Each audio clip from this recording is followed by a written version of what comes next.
یہ کہیں ثابت نہیں ہے، یعنی یہ بات قول ضعیف معلوم ہوتا ہے واللہ اعلم۔ گھر میں ٹی وی رکھنا کیسا ہے؟ اگر ہم صرف نیوز وغیرہ سننے کے لیے ٹی وی رکھیں تو جائز ہے۔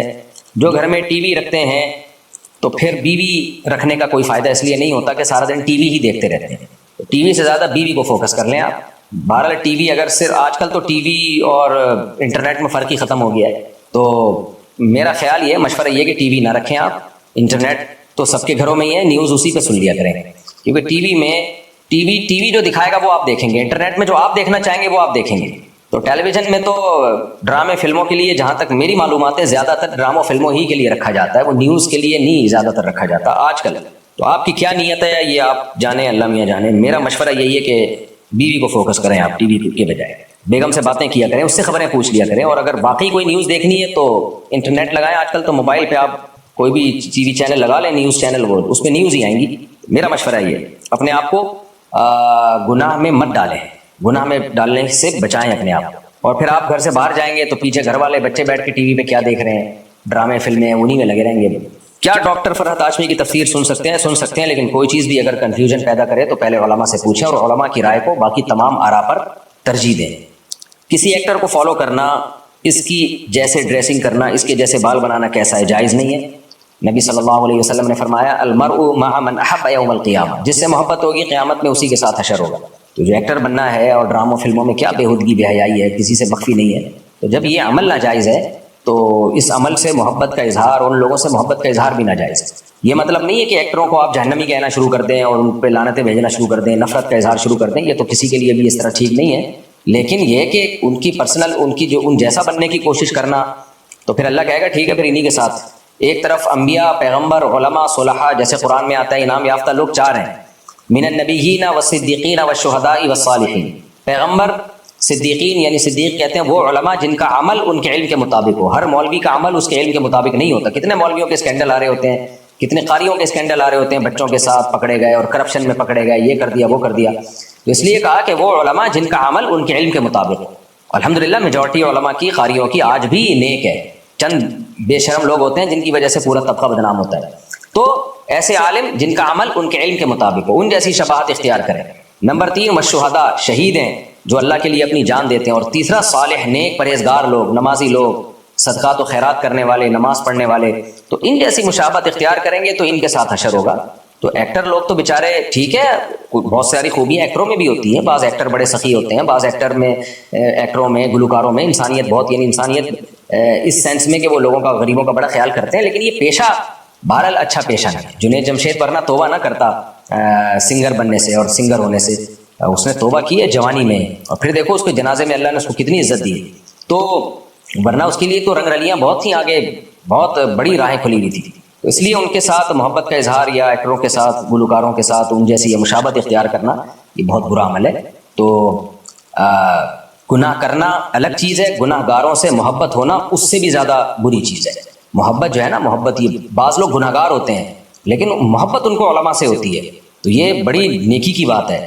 تو اور بعض لوگ گیٹ اپ نیکوں والا ہوتا ہے ان کا، اور تھوڑا بہت کچھ نماز روزہ بھی ہوتا ہے، لیکن محبت ان کو گلوکاروں اور فنکاروں سے ہوتی ہے۔ وہ کہتے ہیں کاش ہم بھی ایسے ہوتے۔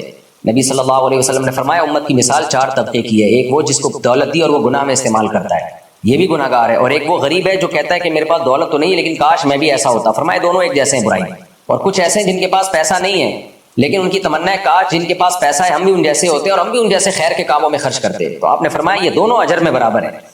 تو اس لیے محبت جو ہے نا، یہ ہلکا عمل نہیں ہے اسلام میں، خوب سمجھ لو۔ اگر آپ کو ظالموں سے محبت ہے، ایکٹروں سے محبت ہے، تو یہ اچھی بات نہیں ہے۔ اس سے جو ہے آپ کے ایمان کو بھی خطرہ ہے، اور قیامت میں ایسا نہ ہو کہ انہی کے ساتھ حشر ہو جائے۔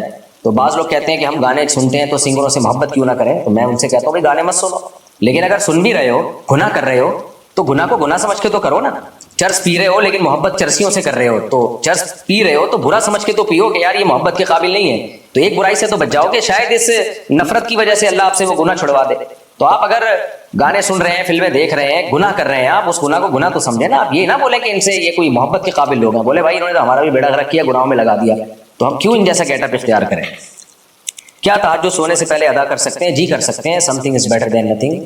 نہ پڑھنے سے بہتر ہے رات کو پڑھ کے سو جائیں، لیکن افضل وقت یہی ہے کہ سونے کے بعد اٹھیں، اٹھنے کے بعد پڑھیں۔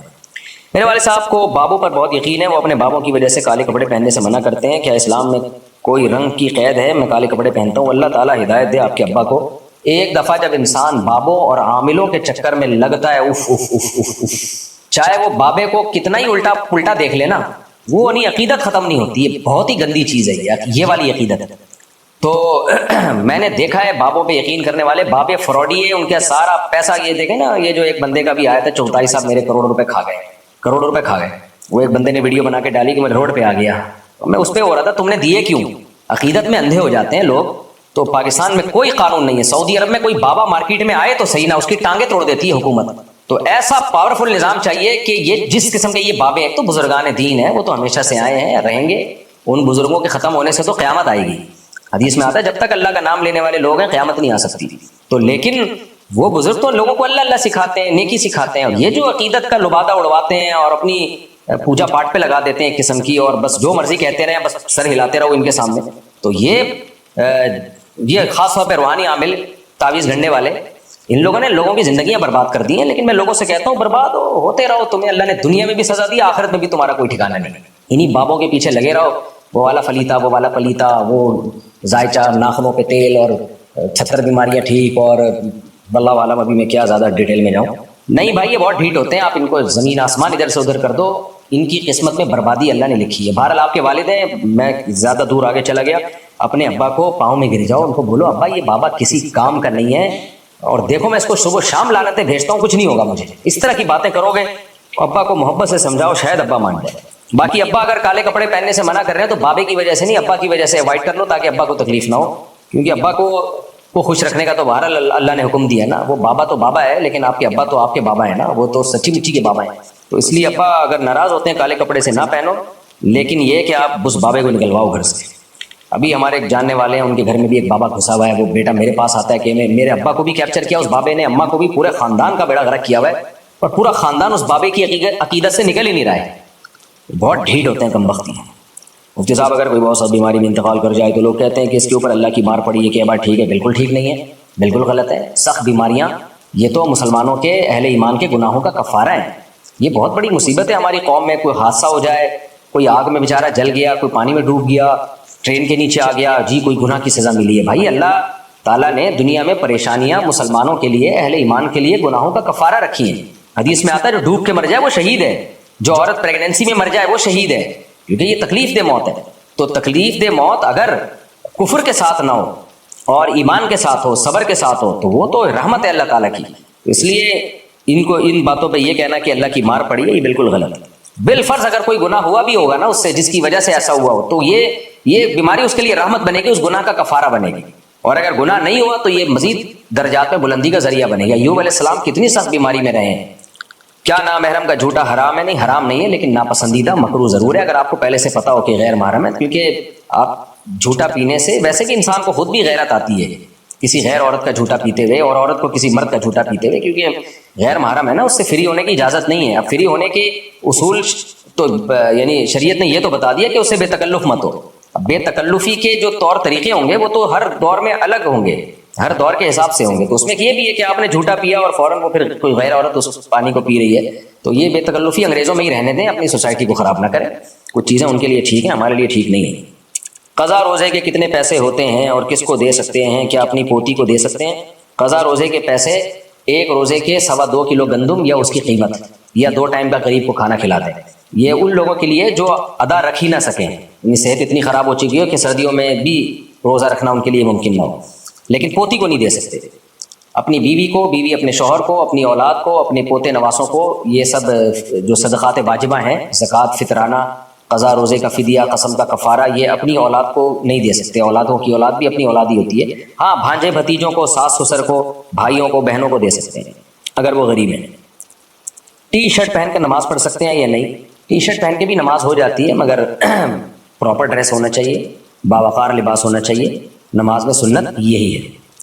جب کسی کے گھر جائیں تو کچھ لے کر جانا لازمی ہے، کیا یہ عمل سنت ہے؟ نہیں بھائی، بلکہ آج کل تو یہ پینلٹی بن چکا ہے، یہ جرمانہ بن چکا ہے گھر جانے کا۔ تو ایسے ہی چلے جائیں۔ میرے پاس بھی لوگ آتے ہیں تو بعض لوگوں کا خیال ہوتا ہے مفتی صاحب کے پاس جا رہے ہیں تو جب تک کوئی گفٹ نہ لے کے جاؤ تو بہت برا نہ سمجھیں۔ مفتی صاحب میں بالکل برا نہیں سمجھتا، الحمدللہ، اور گفٹ بھی کیا لا رہے ہوتے ہیں؟ خوشبو اور مٹھائی کے ڈبے، جو دونوں ہی میں استعمال نہیں کرتا. خوشبو بھی اپنی مرضی کی، مٹھائی کے ڈبے تو ہم استعمال ہی نہیں کرتے، ڈبہ بھی استعمال نہیں کرتا، یعنی اس میں مٹھائی تو استعمال دور کی بات، ڈبہ بھی نہیں. لیکن لوگوں نے دماغ میں بنایا ہوا ہے کہ جی مفتی صاحب کے پاس جا رہے ہیں یا کسی بزرگ کے پاس جا رہے ہیں، ڈاکٹر ذاکر نائک کے پاس جا رہے ہیں، تو ایسا نہ ہو کچھ تو گفٹ لے کے جاؤ. تو بھائی خود بھی خوش رہو، دوسرے کو بھی ٹینشن نہ دو، اور ہلکے پھلکے رہو. تو گفٹ وہی ہوتا ہے جو آپ کی طبیعت پہ بوجھ نہ ہو. گفٹ ہوتا ہے اپنی خوشی سے. بعض اوقات میں خوشی میں آتا ہے یار چلو یار کسی کو گفٹ دیتے ہیں، وہ اصل گفٹ ہوتا ہے. شادی پہ جو دولہے کو مل رہے ہوتے ہیں کم وقت کو، ولیمے کا پورا خرچہ گفٹوں سے پورا کر دیتا ہے، وہ تحفوں سے پورا خرچہ. تو کیونکہ لوگوں کو پتا ہے دوست کے پاس جا رہے ہیں، کچھ نہ کچھ تو لفافے میں دینا ہی پڑے گا نا. تو یہ سب غلط ہے بھائی. پھر وہ بھی گھننا یاد رکھتا ہے کہ میں نے جو دیے تھے تو میری شادی پہ دیکھتا ہوں یہ کتنے دیتا ہے مجھے. سب ڈرامے بازی چل رہی ہے، یہ گفٹ وفٹ نہیں ہے، ڈرامے بازی ہے. کسی شخص کا انتقال ہو جائے، ہاں شادی ہو گئی اپنے دوست کو، پھر آپ ان کی دل کی خوشی سے دینا چاہو، بوجھ نہیں ہے پھر نہ آپ کے اوپر، دینا چاہو دے دو، نہیں دینا چاہو نہیں دو. کسی شخص کا انتقال ہو جائے تو اس کے پیسوں سے اس کے نام کی قربانی کر سکتے ہیں؟ نہیں، اس کے پیسوں سے کچھ بھی نہیں کر سکتے، اس کے پیسے وارثوں کو دینے پڑیں گے. آپ کو کرنی ہے اپنے نام سے، اپنی طرف سے کرو.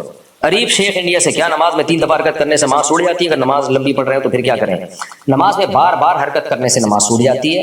اب بار بار حرکت کنٹینیوسلی کسے کہتے ہیں؟ اب اس کے بارے میں ہمیں حدیث میں کوئی معیار ملتا نہیں، اس لیے بعض علماء نے کہا 3 دفعہ کنٹینیو ایک کام کریں گے تو نماز چھوٹ جائے گی. بعض نے کہا کہ نہیں، اتنے کنٹینیو حرکت کریں کہ دیکھنے والا آئے تو وہ سمجھے کہ یہ بندہ نماز میں ہی نہیں ہے. تو جب حدیث میں کوئی مسئلہ صراحتاً نہیں ہوتا تو پھر اجتہاد اور قیاس ہوتا ہے. تو بعض لوگ کہتے ہیں 3 دفعہ حرکت کی جائے تو ٹوٹ جائے گی نماز، بعض کہتے ہیں نہیں کنٹینیوسلی اگر کئی بار حرکت کی جائے جس کو آپ خود سمجھیں کہ یہ بہت زیادہ ہو گئی ہے تو پھر نماز چھوٹے گی.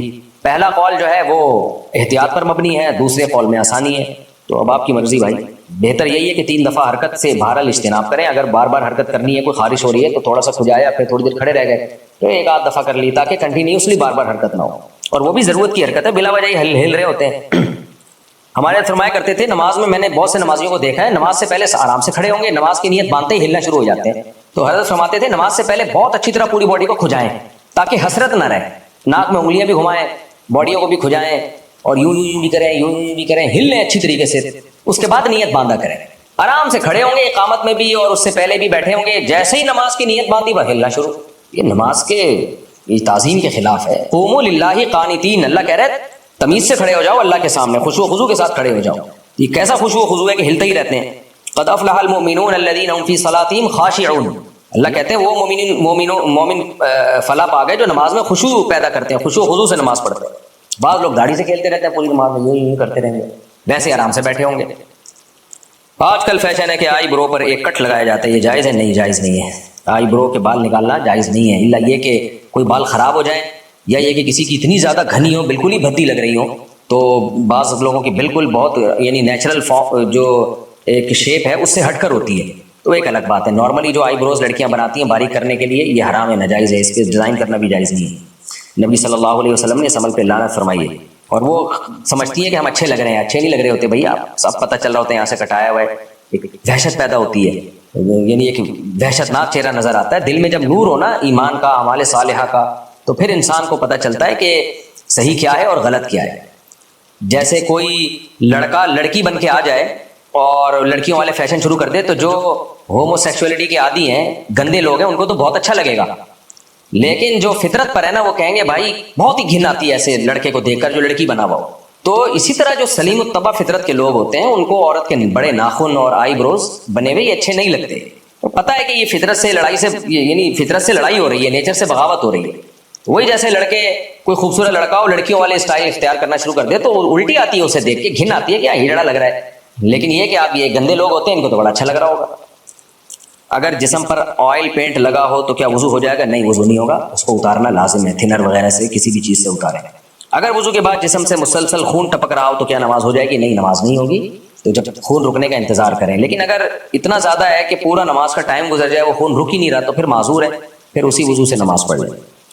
اہل حدیثوں اور غیر مقلد کی امامت میں نماز ادا کرنا مکروہ ہے یا جائز ہے؟ نماز جائز ہے. جو بھی اہل سنت والجماعت میں ان سب کے پیچھے نماز جائز ہے.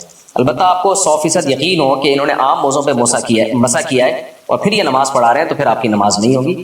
لیکن اگر یقین نہیں ہے، آپ نے اپنی آنکھوں سے نہیں دیکھا، تو پھر آپ نماز پڑھ سکتے ہیں. نماز جو ہے نا خوب سمجھنے ہے. آپ کا کسی سے فقہی اختلاف ہو تو اس بیس پہ نماز چھوڑنا جائز نہیں ہے. یہ آج کل بہت بڑا مسئلہ ہے. کچھ لوگوں نے میرے پیچھے نماز چھوڑی ہوئی ہے کہ ان سے ہم یہ اختلاف ہے. میں ان سے کہتا ہوں بھائی میں فرض کر لو کہ گنہگار ہوں مان لو کہ یہ اختلافی مسئلہ نہیں، بالکل اتفاقی امت میں ناجائز اور حرام ہے، اور مان لو کہ مفتی صاحب بالکل ہی گناہ گار آدمی ہے، اللہ ہمیں گناہوں سے بچائے، تو بھی نماز چھوڑ پڑھنا کیسے ہمارے پیچھے ناجائز ہو گیا؟ بھائی دور مسجدوں میں جا رہے ہوتے ہیں میرے پیچھے نماز چھوڑ کے. تو امام چاہے آپ کو پسند ہو یا پسند نہ ہو، جب تک مشرکانہ عقیدہ نہیں ہے اس کا، ہاں مشرک کے پیچھے نماز نہیں ہوتی.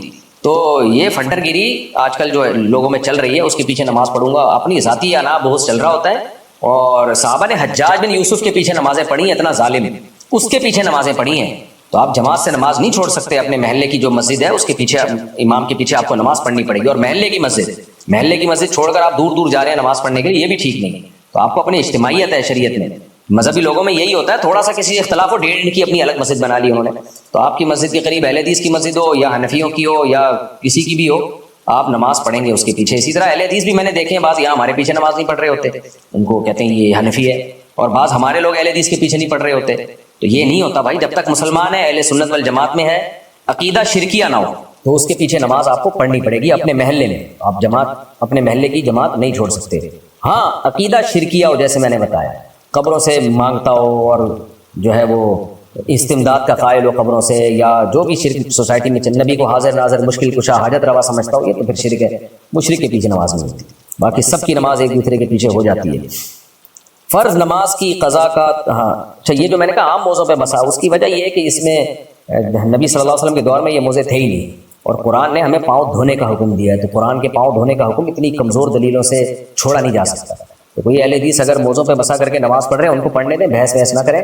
لیکن پھر احتیاط یہی ہے کہ کیونکہ وضو ہی نہیں ہوا نا، اور یہ صرف اس لیے نہیں کہ ہمارے نزدیک وضو نہیں ہوا، امام شافعی کے نزدیک ہو گیا، نہ کسی کے نزدیک بھی نہیں ہوا وضو. جو بھی معتبر ائمہ ہیں اور ان کے معتبر اقوال ہیں ان کی روشنی میں، باقی شاذ اقوال تو کہیں بھی مل جاتے ہیں. دوسرے اہل حدیث حضرات کو بھی چاہیے کہ بھائی آپ انڈیویجولی جیسے مرضی نماز پڑھیں، لیکن اگر آپ ایسے علاقے میں نماز پڑھا رہے ہیں جہاں احناف کی اکثریت ہے، تو آپ کیوں اپنی رائے زبردستی ان پہ مسلط کر رہے ہیں؟ آپ ان کی رعایت میں آپ بتا دیں بھائی ہم عام موضوع پہ مسا، جب ہم نماز پڑھائیں گے تو عام موضوع پہ مسا نہیں کریں گے. جیسے مسقط میں عباضی فرقے کے لوگ ہیں، وہ کیا کرتے ہیں، فرض کی پہلی اور دوسری رکعت میں صرف فاتحہ پڑھتے ہیں. تو اس کی وجہ سے بہت سے حنفی ان کے پیچھے نماز نہیں پڑھتے، کیونکہ ہمارے نزدیک تو واجب ہے سورہ فاتحہ کے ساتھ سورت بھی ملائی جائے. اب وہ نہیں پڑھ رہے ہوتے. تو میں نے وہاں عباضی لوگوں سے بھی کہا کہ بھائی آپ کی فقہ میں بھی تو جائز ہے نا، کوئی فرض تھوڑی ہے سورہ فاتحہ کے بعد سورت چھوڑنا، جائز ہے نا، تو آپ پڑھ لیں تاکہ سب کی نماز بالاتفاق ہو جائے آپ کے پیچھے. آپ اگر سورہ فاتحہ کے بعد سورت بھی ملا لیں گے تو کوئی گناہ تو نہیں ہے، آپ کے یہاں بھی جائز ہے نا، بلکہ افضل ہے. تو ملا لیں، انا اعطیناک الکوثر چھوٹی سی سورت پڑھ لیں، تاکہ پیچھے جو لوگ آپ کے پیچھے دوسرے مکاتب فکر کے لوگ ہیں تو وہ ان کو اطمینان ہو بھائی کہ یعنی وہ بھی آپ کے پیچھے نماز پڑھ لیں. تو اجتماعیت میں صرف یہ نہیں دیکھا جاتا مقتدی، بلکہ امام کو بھی دیکھا جاتا ہے. امام کو بھی چاہیے اجتماعیت برقرار رکھنے کے لیے اپنا مسلک دوسروں پہ تھوپے نہیں، دوسرے کے مسلک کی رعایت کر لے، ان کی رعایت کر لے وہ، تاکہ سب کی نماز ہو جائے. کیونکہ سورہ فاتحہ کے بعد سورت ملانا بعضیوں کے نزدیک جو ہے وہ حرام نہیں ہے، جائز ہے. تو اب زبردستی آپ جان کر رہے ہیں نہیں ملائیں گے سورت، تو پھر خام خواہ پیچھے جو حنفی ہیں ان کو ٹینشن ہوگی، یا جو اہل سنت والجماعت کے دوسرے جو لوگ ہیں، چاہے اہل حدیث ہوں چاہے حنفی ہوں، سب کو ٹینشن ہوگی بھائی سورت تو ملاؤ. تو اس لیے ان کو بھی چاہیے کہ وہ سورت ملا لیں تاکہ سب کی نماز ہو جائے. ہو سکتا ہے کچھ لوگ ملاتے ہوں کچھ نہ ملاتے ہوں.